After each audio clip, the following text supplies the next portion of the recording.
সয়াবিনকে তুরুপের তাস বানিয়ে খেলাটা এবার জিতেই গেল চীন। ট্রাম্প প্রশাসনও রীতিমতো বিভ্রান্ত শি জিনপিং এর বুদ্ধিদীপ্ত চালে। চীন ও যুক্তরাষ্ট্রের মধ্যে দীর্ঘদিন ধরে চলা বাণিজ্য যুদ্ধ ২০২৫ সালের ফেব্রুয়ারিতে তীব্র আকার নেয়, যখন প্রেসিডেন্ট ডোনাল্ড ট্রাম্প ১ ফেব্রুয়ারি চীন, কানাডা ও মেক্সিকোর উপর নতুন করে শুল্ক আরোপ করেন। এরপর থেকে দুই দেশ একে অপরের বিরুদ্ধে পাল্টা শুল্ক আরোপের চাল চেলেছেন।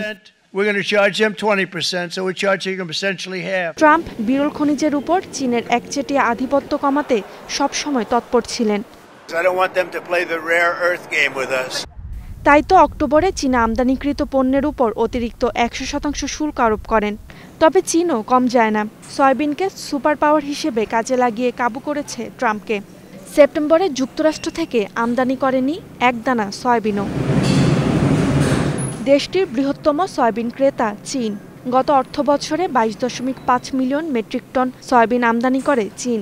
তবে ট্রাম্প প্রশাসনের শুল্ক বৃদ্ধির প্রতিশোধ হিসেবে মার্কিন সয়াবিন কেনা পুরোপুরি বন্ধ করায় আমেরিকার আইওয়া ও ইন্ডিয়ানা অঙ্গরাজ্যের কৃষকরা বড় ধরনের ক্ষতির মুখে পড়েছেন, যা ট্রাম্পের রিপাবলিকান পার্টির জন্য রাজনৈতিক চাপ তৈরি করেছে।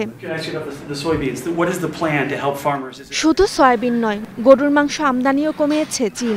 মার্কিন কৃষি বিভাগের তথ্য অনুযায়ী জানুয়ারি থেকে জুলাই ২০২৫ পর্যন্ত চীন মাত্র $৪৮১ মিলিয়ন গরুর মাংস আমদানি করেছে, যা যুক্তরাষ্ট্রের মোট রপ্তানির মাত্র ৮%। গত বছরের একই সময়ে ছিল ১৫%।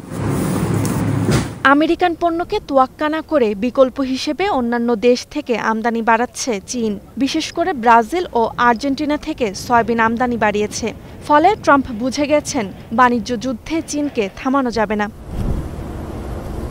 তাই তো চীনকে হাতে রাখতে গত বৃহস্পতিবার দক্ষিণ কোরিয়ায় এক বৈঠকে ১ বছরের জন্য স্থগিত করেছেন ১০০% শুল্ক।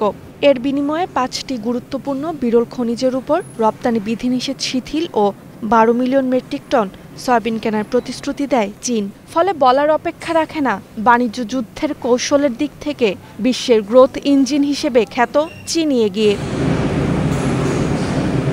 Roksana Rimi, star news.